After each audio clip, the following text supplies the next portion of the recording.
Hallo zusammen und herzlich willkommen zu einer neuen Episode des Digital Download.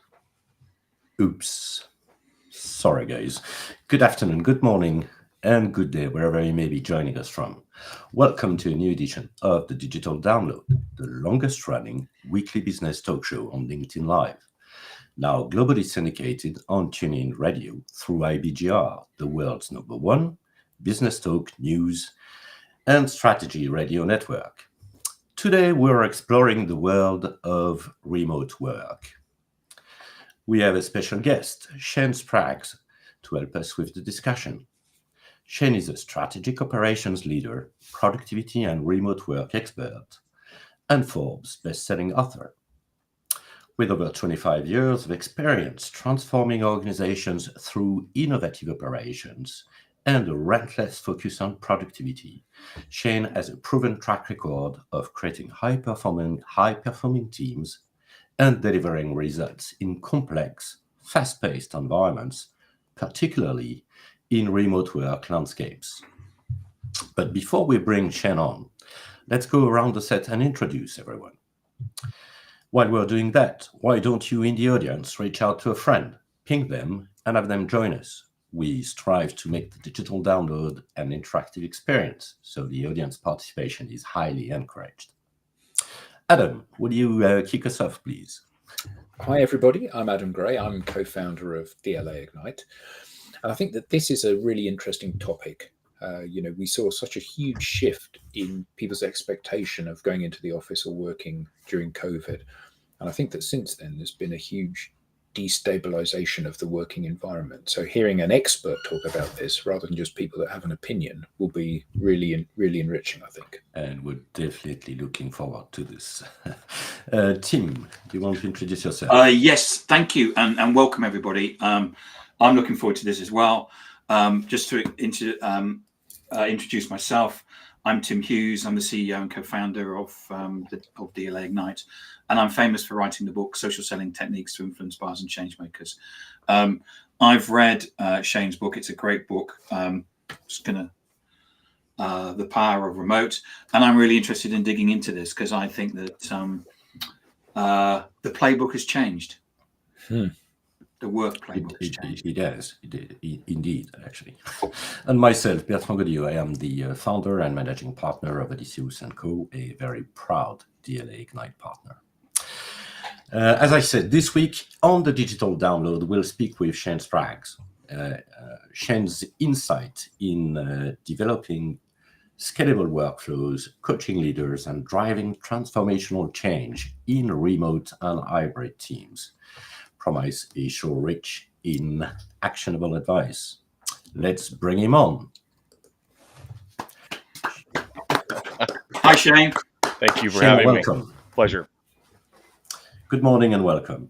Shane, let's start by having you tell us a little bit about yourself, your background, and what led you to where you are today.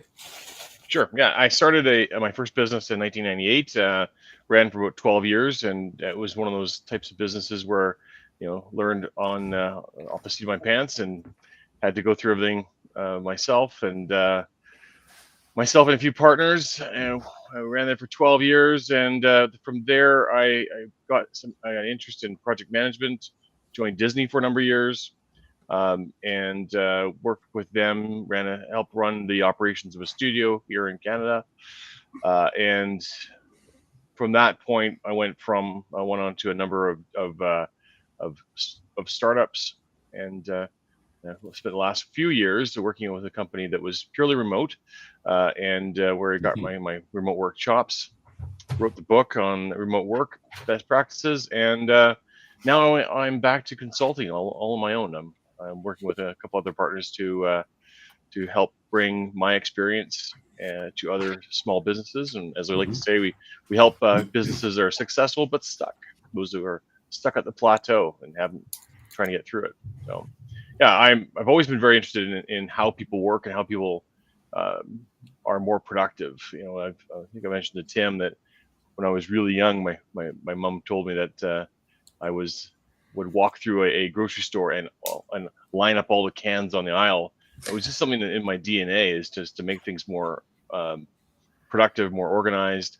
And I'm sure there's a name for that these days, but I've always just had a fascination for it. And what it's turned into these days is recognizing that we aren't hiring employees or staff or resources, we're hiring humans. And you need to understand how humans work to get the most out of them. Excellent. Thank you. Thanks for that, Shane. So let's start with a foundational question. How can leaders effectively manage and motivate remote teams? Because it seems to be a big question. Yeah, and it's always a little bit more complex than it sounds. We're so used to blogs and LinkedIn posts that all say, this one thing is what you need to do to do this, or to be successful. And really, when you start to learn all the ins and outs, it's a system. Everything has to rely on each other. But there's a couple of things that are more important than others, and one of the big ones for me is management. Managers have to understand how to delegate, how to follow up with tasks, how to work with people, and it's just not a common skill for companies to have good managers.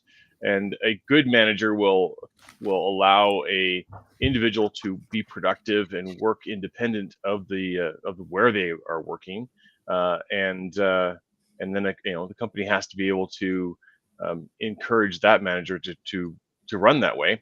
But there's other aspects to it as well. There's how you organize your culture. Cultures have to be intentional. There's no such thing as a water cooler, as they say. And let's be honest, if you're the companies that run based on the water cooler are really leaving things to chance. It's all yes, it's organic. It's great for people to go off at noon and have conversations and discover new ways of doing things. But if a company wants to be successful these days, they have to have some control over their destiny. And I'm a big proponent on the word intentional. So everything has to be intentional. You have to have a plan for everything. It doesn't have to be overly planned out, but between that and management, those are some of the bigger things. And we'll probably get into relatedness in a moment as well. And that's how you have to build your connections internally with your team. Because Shane, one of the things that I see is there's a lot of people that are saying we're going to have return to work orders. And the people that are saying this grew up in a world where, and I remember this when I grew up, which is that what would happen is that the man would go to work, the woman would stay at home and look after the children. And when the man went to work, he basically he was white, and he walked down to the train station and he got a train and he got into an office. Mm-hmm. And things happened in the office, and then he came home again. And that was the playbook that was related to me and to thousands and millions of people at that time. And then we have these people that are saying we now need to go back to the office, and they come from that time. Yeah. They come from the only thing work is, we had a senior leader, business leader who's a fantastic, influential and inspirational leader here, who's done a number of things with a number of companies and been very successful, saying that if you work from home, it's not real work. Now we've talked about working from home before. We do understand and realize that not everybody can work from home. If you're in construction, you can't work from home. If there's lots of jobs you could do where you can't work from home. But what we're going to do is we're going to talk about the people that can work from home. So how is it that, you kind of answered it there, but we went through a different paradigm, didn't we, during COVID, where we proved that we could work from home. So is it just about the actually we need to relearn? Do leadership need to actually start getting an understanding what leadership in a hybrid world is? Well, so this is a multifaceted answer. The first is I don't think leaders of larger companies have ever listened to what makes their staff successful. And I recall my days back in Disney, and this is early on. And if you even go back further, this concept of these large buildings that people would work in the open office concept. That wasn't successful either. That was detrimental to productivity. But there's a certain element of what they are looking for when it comes to having people work at the office. They want control. And that's different. And I would hope that they'll, a lot of the people you have listening to this conversation, they're likely not in charge of large businesses, and you have the opportunity to influence them so that they can take what they've learned and do better for their staff and do better for their company, and allow them to get more out of their team, all the while creating an environment that helps them thrive as individuals as well. And so, you take a given company, and the larger it gets, the harder it is to control. And so this is really what the end game is. They're looking for ways to shortcuts in order to have a sense of organization and control over the business, without having it break into small individual silos that maybe push back on the company culture. Because I have got a friend who's he's 40 this year, so he's not particularly old. He works for one of the big 5 banks, but he wants the people in the office so he can go. Steve's not. Where's Steve? Yeah. He's been longer than an hour for lunch. That's Steve. What are you doing? And he wants to have that control of say where are all the people. Yeah, I think despite the return to office mandates, and the shift that's happened since maybe a couple of years ago, since COVID was over, I think we've turned that corner. I don't necessarily think that the remote work was the big evolution from COVID. What it really was, we changed technically how we work. We tend to have far more conversations over video now. Instead of using the phone or even email, we tend to do a lot of our conversations over chat, and the whole concept of working with people has changed. And it's more likely that even if you are in the office, you're working remotely with those individuals, your team. And certainly if you're working with a big organization, they don't call it remote work, they call it distributed work. And somehow that's different. You have team members all across the world, and lots of different time zones. That's even more complicated. And somehow that's a reasonable way of working with each other. But if you happen to take your office space and work from your house, there's a sense of entitlement there that you're not allowed to have. So I think it is a mind shift in a lot of ways. I think we've turned the corner from the purely in office. The days of faxes and printers are gone. The days of getting into boardrooms to have large conversations with people who are just entirely in your office are gone as well. And I think that this new way of working is slowly transitioning into a world where we're all digital. We all have flexibility around where we work, and some places will choose to have you work out of their office, and that would be a personal choice. I think the last study I saw from the Remote Work Institute said that out of 10 people, 5 of them actually want to work from home, and only 1 wants to work in the office full time, and the other 4 want some form of hybrid work. And those are individuals, not companies. So you're going to find, I think, as we grow, there will be companies that match that, right? If you're looking for a remote work job these days, good luck. It's they are going so fast, and we hear story after story of the best people leaving large companies because of the return to office mandates. So remote work is a power up for any company that's looking for people, right? They not only have access to a massive talent pool, not just because it's outside of their local area. If you can drive more than an hour outside of where their office is, you can now pick up people from all over the UK and other areas, and you also get access to quality people as well. And so it is a real boon for companies that want to take that cultural shift, and we're slowly leaving these other ones behind. So why is that not the norm? So I remember 25 years ago, more than 25 years ago. I was working for an agency in London, and it was one of those environments where every now and again I would take a day off and work from home. And I used to feel incredibly guilty about doing that, because I would get up at the normal time, I would work, and by mid-morning, I'd have done everything. And it's like, and I would hunt around for things to do, because you're so much more productive when you haven't got stupid people coming and sitting on the edge of your desk wanting to chat about what you did, what you watched on TV last night, or what you did at the weekend, or whatever it may be. And I always thought, even at that point, 25 years ago, that there was a massive benefit for both me and the business by being that much more productive in that environment. So it strikes me that, you know, back to Tim's point about where's Steve, he's taken more than an hour for lunch kind of scenario. It strikes me that in many instances, a business wants to control what you do and what you achieve. Because surely in the modern world, you should have two forms of measuring somebody: the time you clock in and the time you clock out, and you're paid by the hour, or you're paid by results. And if you come in at 9 o'clock in the morning and you've achieved a massive sale by 9:30, well, take the rest of the week off because you've done your number for the week. Right. But that attitude, which actually, when you hire somebody, you should be buying their output, not their input.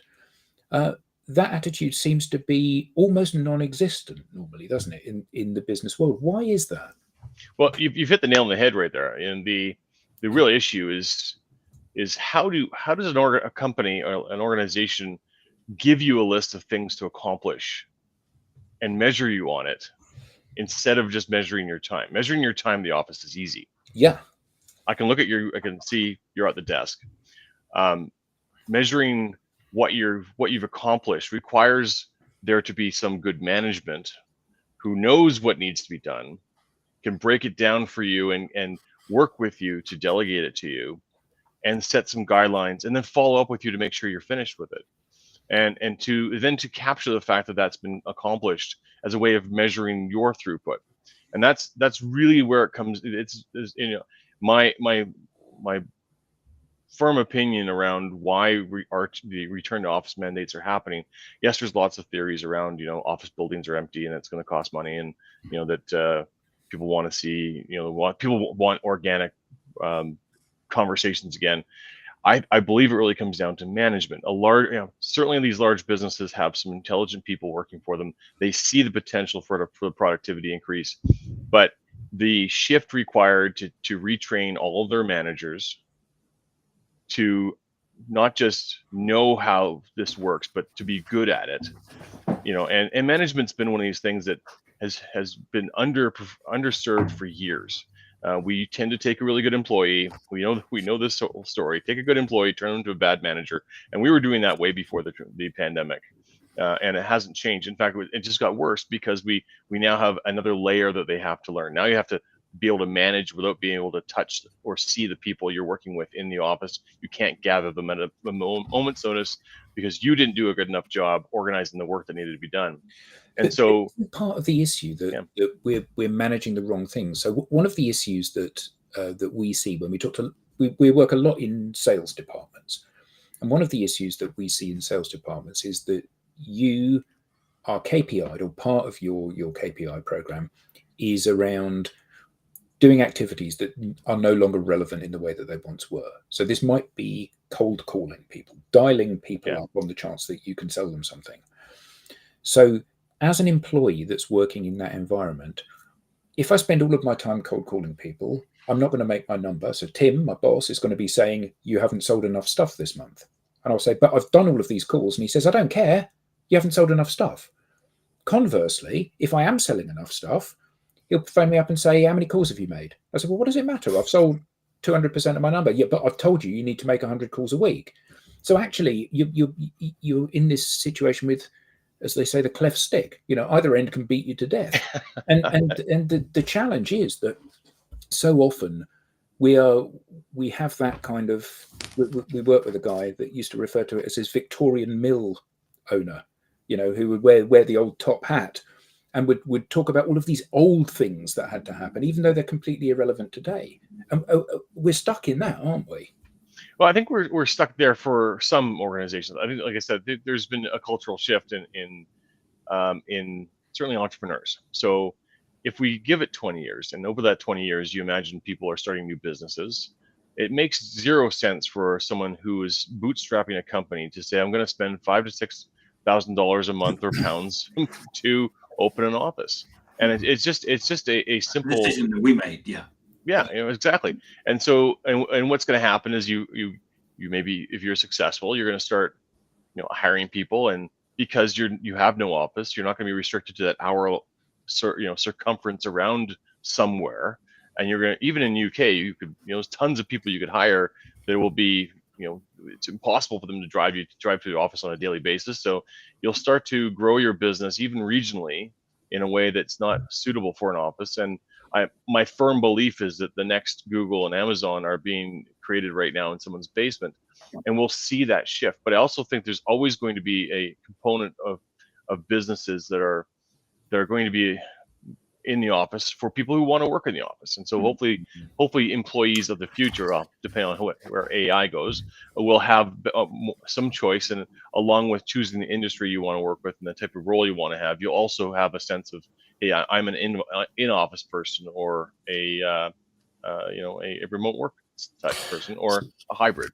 So I'd like Shane to bring a specific topic on the table, because yes, indeed, I even experienced that 25 years ago, almost 30 years ago, when we started a business in France, actually entirely remote. The point is I think maybe there is an area which it's already not hardly very well covered, which is onboarding. And the question is really about is there a best practice, a good way to do onboarding remotely? Because Absolutely, my experience is, it's probably one of the most tricky part. Yeah, and like all activities, I often remind people that people do a bad job of this in the office as well. We've all heard stories where you get your first day involves walking into a room that has a box in it, and that's your desk you have to build. Or you have to find somebody to tell you where the bathroom is. And I'm a firm believer that a good onboarding plan for remote work will be as equally valuable in the office. And it's simply a matter of sitting down. I like to plan out the whole first week of an individual, including when their lunches are, so they know when to stop and go take lunch. But on that onboarding plan, outline who they have to meet and why, and what activities they're going to do. And if the company's a bit more mature, you may have some pre-made activities that they can do, so that they can work on understanding the business while you're doing other things, and you don't have to hold their hand the whole time. But it's a very simple system. You sit down on the first day and you share this onboarding plan with them. It's like, hey, let's decide what you're going to accomplish this first week. Here, at the end of this first week, you sit down with them again and say, okay, let's talk about what you're going to accomplish next week. You give them some control over that and say, hey, what do you think you're going to accomplish? You do that for the first 4 weeks, and then after the first month, you've got a month done. You do that again for the next month, the following month. Before you know it, you have 3 months worth of follow up with the individual, and you have now the makings of a performance plan for the next 3 months. So it is a simple matter. If you're onboarding somebody, sit down, ask the question, what is everything they need to know? Put it in a very short list. Don't put too much detail into it. Just list it on a bullet point, and that becomes your agenda for the first meeting. Like, hey, John, thanks for joining the company. Here are all the things we're going to learn over the next little while, and I'm going to introduce you to these individuals, and make sure you're off to a good start. And it's the same thing that would work well in a office environment. Okay, good. So maybe no, not trying to run in circles here, but what do you think are the biggest misconceptions about remote work? Yes, the biggest that's a good one. I haven't that one for a bit. Let me see here. I'll give you while you think about it. I'll give you an example. Sure. When I did that 30 years ago, all of my friends who were actually on site were saying, "Well, it's pretty cool for you, right? So it's so because you work from home, so basically you could, it's you do whatever you want, and maybe you're actually less working. You're working less than anybody else." Well, the reality for me was that I was actually working far more than anybody else, to the point where I had to put an out switch on my desk just to call it a day. So I'm sure there are plenty of these, and I was just trying to understand, from your perspective and as a consultant, what do you see into your with your customers?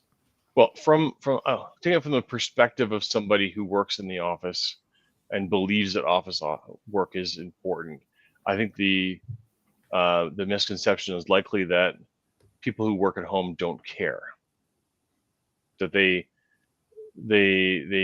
have no dedication to the business because they can just do what they want at home, and no one's keeping track of their productivity, and they're just they're having a piss, as they would say, taking in the UK, of the business, and they're just getting away with it, right? So that would be, I think, that if you aren't a remote worker and you're a firm believer of the that you should be working in the office, your misconception is simply that people who are working from home are lazy. Mm-hmm. When it's really the opposite is true. But isn't there kind of a? I mean, if we take demographics of people and say, okay, so my partner's eldest son is he's 30 this year. He likes going to the office because he likes going for beers after. He likes the sociability about it, and he also wants to be in the fact that he's actually talking to people, because he thinks if he's not in the office, that impacts that he won't get a promotion. Whereas there's also people that who are probably younger than him that could have young children. There could be people like myself and Adam and my partner who have elderly parents who sometimes all of a sudden we need to do something. So what I'm just saying is that there's not just one group, but all the way through different ages, there is a reason why we might find working from home or working from home sometime actually useful. But also we want to be in the office, or some people would want to be in the office. So there isn't a cookie cutter, because everything you read, there's a cookie cutter. This is hybrid work, but actually everybody's different. And that's exactly right. And we are so used to having, like I said earlier, that blog that says this is the one thing that, but in reality, it's quite the spectrum. And I was surprised to learn that the majority of remote workers are in their later stages of work. 35 to 45 is where the majority of remote workers are. And this is largely for me, it's largely because they already know how to work. There's some unspoken rules you have to learn to be a good employee that you tend to only learn through work and at the office. And I do advocate, if you are a young employee who are just getting into the workforce out of university or college, spend the next 5 years at an office, because you'll learn stuff there that gives you the right mindset for working remotely. That it's tough to learn when you're on your own and disenfranchised from the rest of the work. By the time you get to your late 30s, you're less interested in building social connections and more interested in being productive. And it's just I think you said, it's just a different mindset.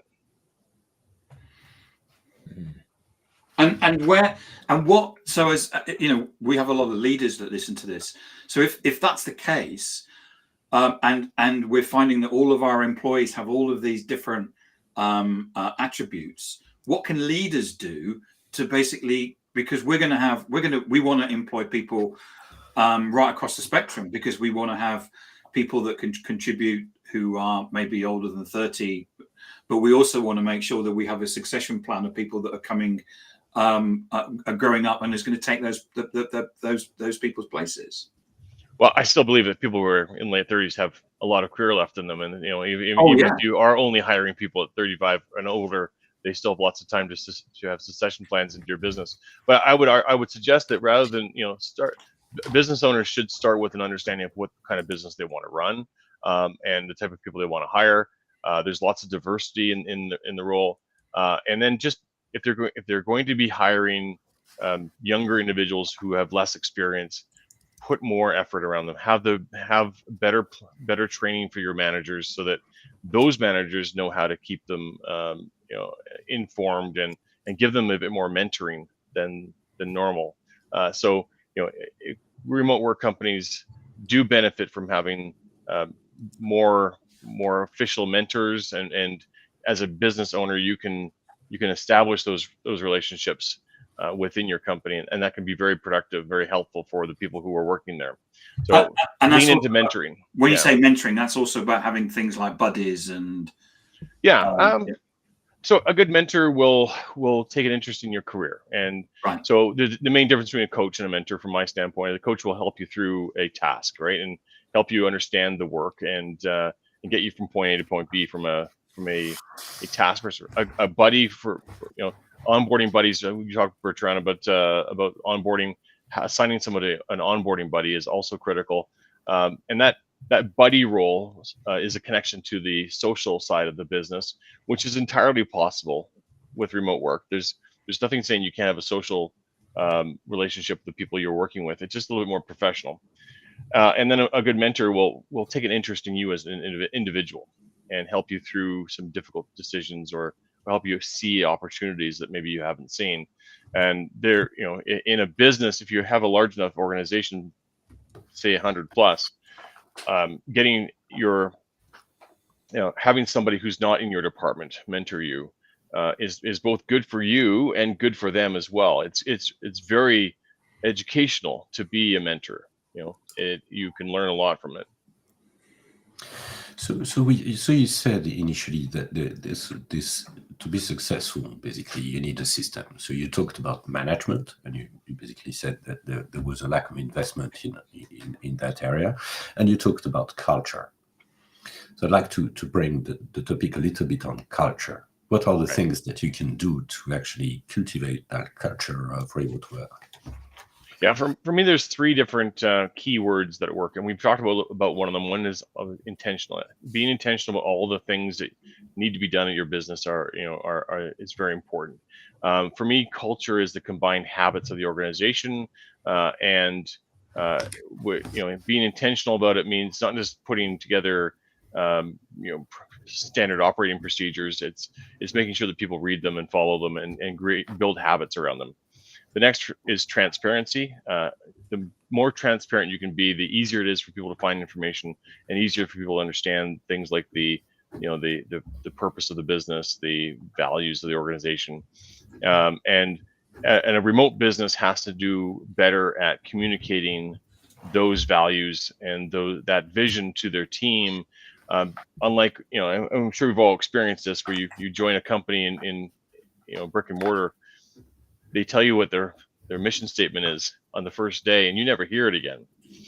Usually it's just for whatever reason, that was something we did, and I don't know who's using these, but you just never hear it. But you need to do better at with both your values and your mission statement to repeat them on a regular basis. And values can be very important for your culture.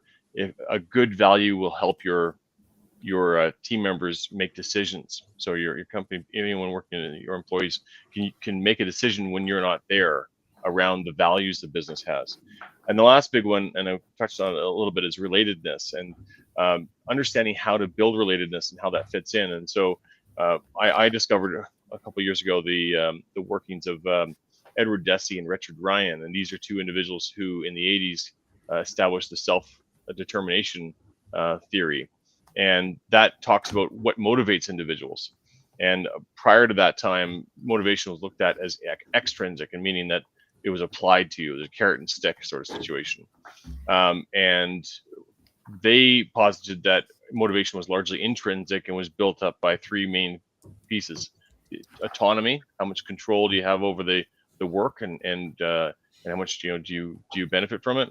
Next one is competency, how qualified you are for that work. If you're underqualified, it's going to be a struggle or stressful. If you're overqualified, it's going to be boring and not interesting. You need to find that Goldilocks zone. And the last was relatedness, which is a bit nebulous, but relatedness is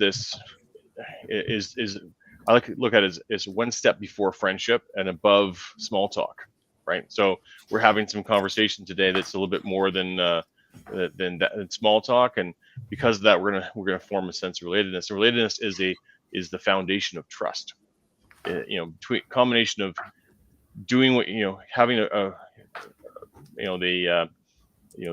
a strong connection with somebody, and their belief that you will get things done through, and if you demonstrate to them that you can get things done, and you follow through on your commitments, that builds trust. And relatedness is one of those things. If you take a step back and look at a lot of the online communities, I like to talk about. I don't play it, but Call of Duty comes to mind. The online games, they have fantastic teams of people who never meet each other in person. And every once in a while, you'll see these news stories of people who've been playing online games for years, and they finally get together in person, and they have the closest relationship. And this is because you don't necessarily have to be in person to form the connections you need to be successful. And there's the Wharton School of Neuroscience came up with this. They did a study that says, they basically came up with this great sentence that says, brains that fire together wire together. So people who work together and accomplish things together tend to form this level of relatedness. You extrapolate that, you're now removing social from the business, which is fine.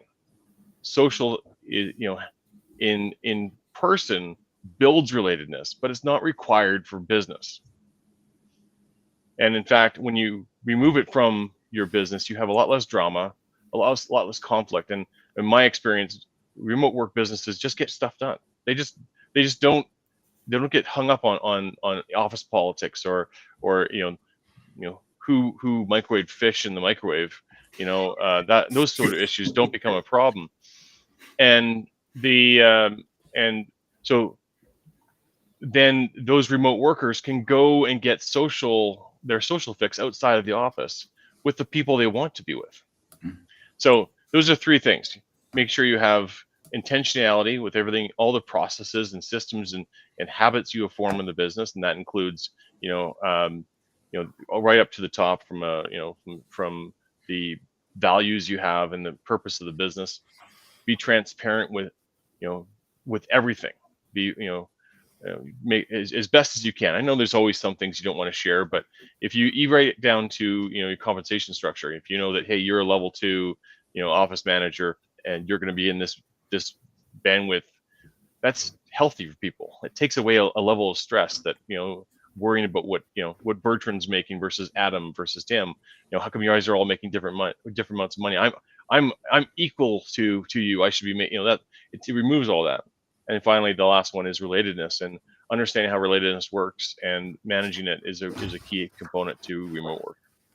So we have a great comment, so I'll bring it up from Robert in the audience that say, think brainstorming with breakout rooms is still better in person with whiteboards and post-it notes than any technology virtual solution. And I love tech. Yeah. So it's not a laggard, basically. It's just yeah, I know Robert, and I agree with him. Which is, it's a great comment. Which is, I'm the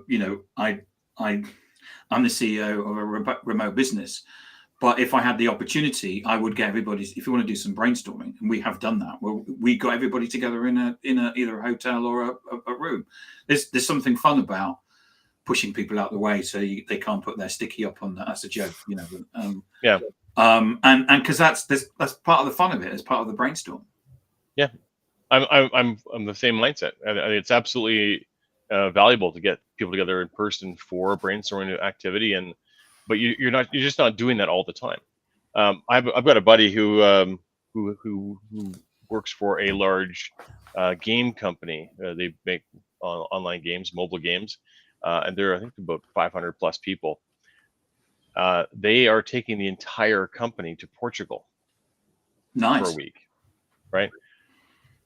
They're not spending any money on offices, so it's perfectly reasonable for them to fly everyone to a country and get together in person for a week, and doing that on a yearly basis, and having some, or even getting people together on a periodic basis to do some brainstorming is perfectly reasonable. And it's probably the one thing that, that yes, it might be in the con column as opposed to one of the pros, but it can be turned around to be one of the pros, because you invest in it, and I also, building on that, I remind people that just because you don't have an office doesn't necessarily mean you have to save all that money. You take the money you're saving, you put it towards education and learning development and getting people together in person occasionally, because that fast tracks the building of relatedness, and it makes for these conversations that are fantastic. And the brainstorming ones, that I'm a big sticky note lover. I got piles of sticky notes, and that's one of the things I miss. My partner works for a big company, and they're very much of the even though they have remote work, they're very much of the, it's all about the meeting around the water cooler. But when she goes into the office, she's on Teams calls, and then she actually had, and it's like a library. Nobody talks to each other, and it's like quiet. And she actually had an intern. They've got these, the thing nowadays, you've got social tables where people sit down. And this intern sat next to her and she said, whispered, "Is it okay if I talk to you?" and it's like, and this goes back to what you're saying about working in the office and actually understanding what working in the office means. And my partner said, "Yeah, of course, tell me, what do you do? And can I help you?" And and had a proper conversation with the person. But they had no idea how to work in the office, and they're not getting the full benefit because of the fact that actually no one says anything. Yeah, and to that point, there's remote work has decreased the numbers. Most businesses these days, especially the smaller ones, are hybrid. They back when the pandemic started, they already had people working for the office who were within that 1 hour or 1.5 hour circumference around the building, and so they already had houses that were nearby. And now there's been some return to the office from 1 or 2 days a week, but they're doing it wrong. They're not planning out, and people are showing up to an empty office out of mandate from the company. You got to work 1 day in the office, but they don't talk about which one, and people aren't putting the effort into what to do with that time to make it more valuable.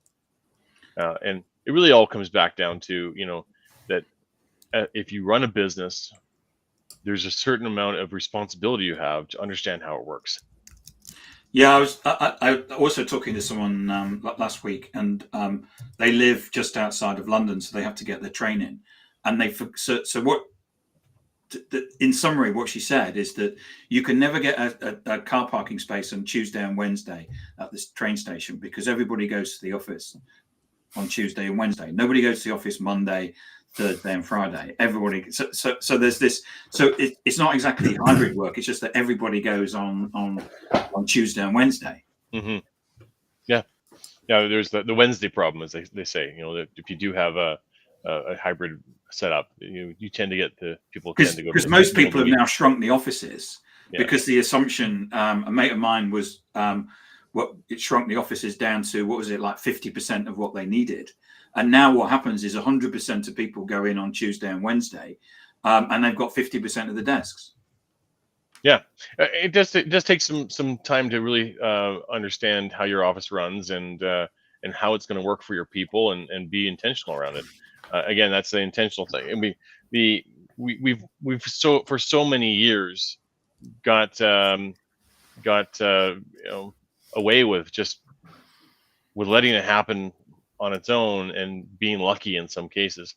But back to your point earlier about brainstorming, the other thing that is hopefully people have learned as well through, if you're going to bring remote work people into a common area for in-person brainstorming, make the best of it, and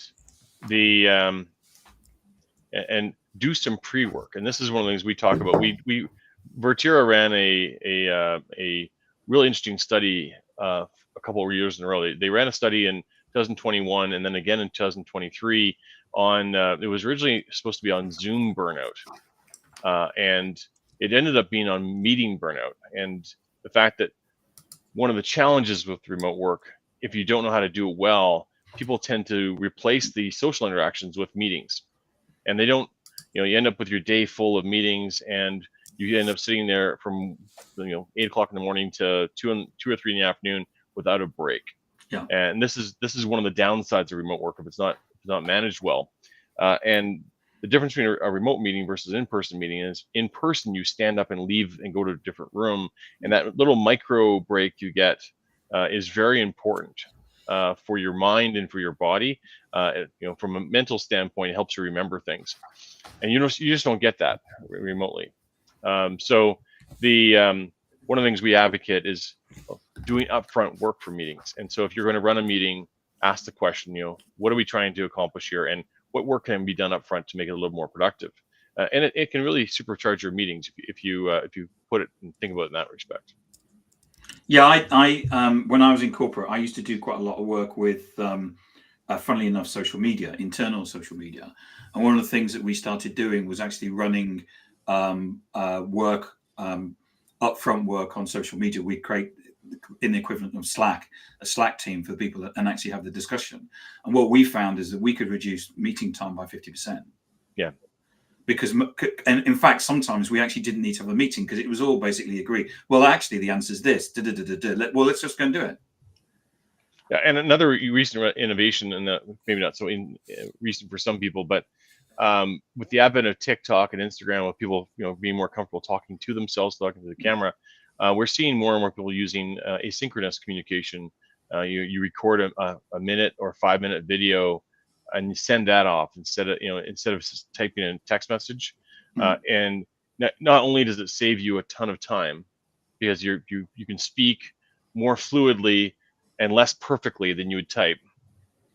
It conveys your emotion along the and your intent in tone and your intention along the way, and it does a much better job of. And sometimes you can even show people what you're pointing at. And so I'm a big proponent of this asynchronous voice memos or video memos, because they do a lot of heavy lifting, and a 2-minute video memo can remove and reduce a 30-minute meeting to let's get together and talk it through. Okay, here's a video of what I'm talking about. Oh, I understand that now. Thank you. And let's go about my day. And that's we had one of our clients actually did that. They got all the so Catherine Cole at Telstra basically did got all the sales team to at the end of the week. It was a 1-minute video, and part of it was trying to get the sales team to get used to doing videos so they could put it on social media. But the other reason was just to summarize and boil down what you've done this week, highlights, lowlights, and send it to me in a minute video, no more than a minute. Yeah, absolutely, fantastic tool. And it used to be the domain of companies that had lots of time zones involved. So you get your you do your daily stand up. Everyone would do 5 minutes or a minute video from all over the world, and then they would all show up in one Slack channel. But now and more they can be used to convey more information, and it's that tone and intonation of your voice that really matters. So here's a left field question. I love the idea of working from home. Tim and I have been doing it since we started the business. We were doing it before we started the business. But is it a good thing? Certainly I've got 2, well, they're adults now, but kids. The concept for them of working remotely is terrifying. So they're both in kind of group environments. And I wonder whether or not, despite the fact I love it, I love the freedom it gives me, I love the productivity it gives me, is it actually a good thing? I have to answer yes. Simply, there are so many elements that on the whole, if you from certainly being able to give people a lot of their life back. They're saving people upwards of an hour and a half on average a day of commuting that isn't paid, and this takes. I can't imagine adding an extra hour and a half to my day right now, missing that from my family. And so I think it's good from a human standpoint for the individuals who are doing it. I also believe it's a good thing for the businesses if they manage it well. They'll get more out of their people. It creates more committed individuals. There's less turnover in remote businesses because people aren't suffering those same issues that they have in the office, and they tend to be more committed, and they save money along the way as well. So I think there's so many positives that come out of this. And again, I'll be the first to admit I'm not evangelizing it for everybody. There are people out there who are more productive and more comfortable in an office setting.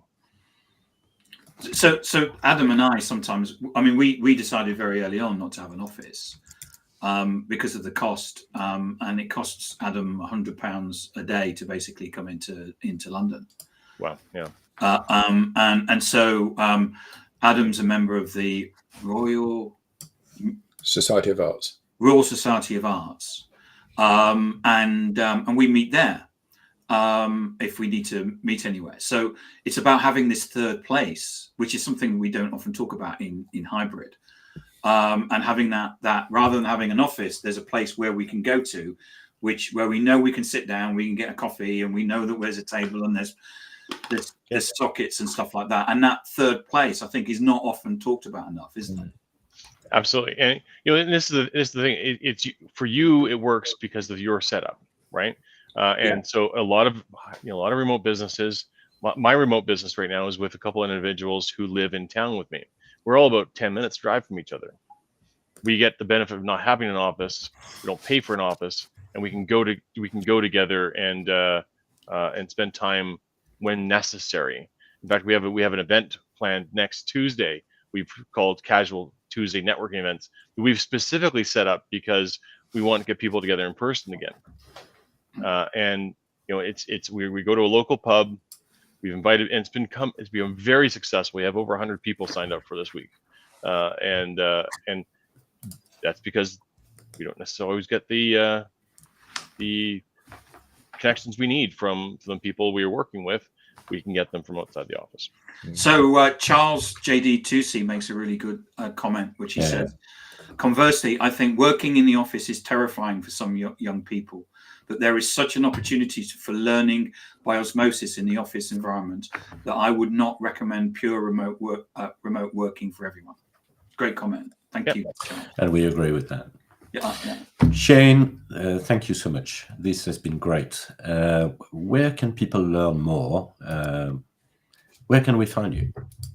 Well, two places. You can get the book. I'll put my plug out there for it on Amazon. It's also available on Spotify. If you have a Spotify account, or Audible, we have a audiobook version of it. But I'm also the only, because this goes out on radio. I need to so people can't necessarily hear or see me putting this up. So Shane's book is The Power of Remote: Building High-Performing Organizations That Thrive in the Virtual Workplace, and it's published by Forbes. Thanks so much. Yeah, absolutely. And the other place is I'm the only Shane Spraggs on LinkedIn, so please reach out to me and connect. I'm always open for a conversation. Excellent. Thank you for that. We now have a newsletter. Don't miss an episode. Get the show highlights, beyond the show insights, and reminders of upcoming episodes. You can scan the QR code on screen or visit us at digitaldownload.live/newsletter. On behalf of the panelists, to our guest Shane, and to our audience, thank you all, and see you next time. Thanks, Shane. That was excellent. Thank you.